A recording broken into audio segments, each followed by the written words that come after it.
Hello friends, இன்றைக்கி இந்த video என்ன பார்க்க போகிறோன்னா, ஸ்கூலில் டீச்சர்ஸ் என்னென்ன வார்த்தையை தமிழில் பேசுகிறாங்களோ அதை இங்கிலீஷில் எப்படி பேசலான்னு சொல்லிட்டு இந்த வீடியோவில் பார்க்கலாம்.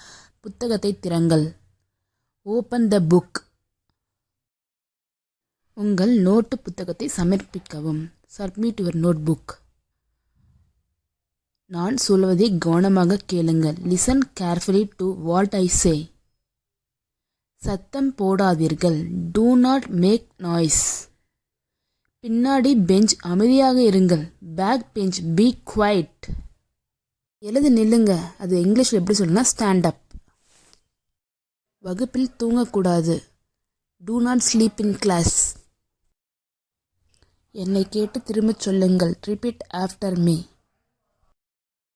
வீட்டு பாடம் செய்வீர்களா? Did you do the homework? நம்ம கிளாஸில் சைன் வாங்குவோம் நோட்டை மிஸ்கிட்ட. அப்போ மிஸ் சொல்லுவாங்க, ஒவ்வொருவராக வாங்கன்னு சொல்லுவாங்க. அது எப்படி இங்கிலீஷில் சொல்லலாம்னா come one by one. Ma'am சொல்லுவாங்க, நடத்தும் போது போர்டை பாருங்கன்னு சொல்லுவாங்க. கரும்பலையை பாருங்கள், look at the blackboard. நான் சொல்லும் வரை எழுதாதீர், do not write until I say. Ma'am நடத்தினதுக்கப்புறம் சொல்லுவாங்க தானே, யாருக்காவது சந்தேகம் இருக்கிறதா? Does anyone have a doubt? வரிசையாக நில்லுங்கள், ஸ்டாண்ட் இன் எ லைன். நான் எத்தனை முறை சொல்ல வேண்டும்? How many times should I say it? மீண்டும் படித்து வாருங்கள், ரீட் அகைன் அண்ட் கம்.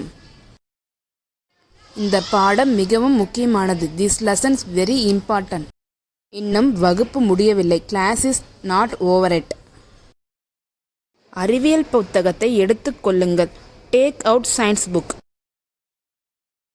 உங்கள் புத்தகங்களை திறக்கவும், ஓப்பன் யுவர் புக்ஸ். பக்கம் எண் 30க்கு திருப்புங்கள், டர்ன் டு த பேஜ் 30.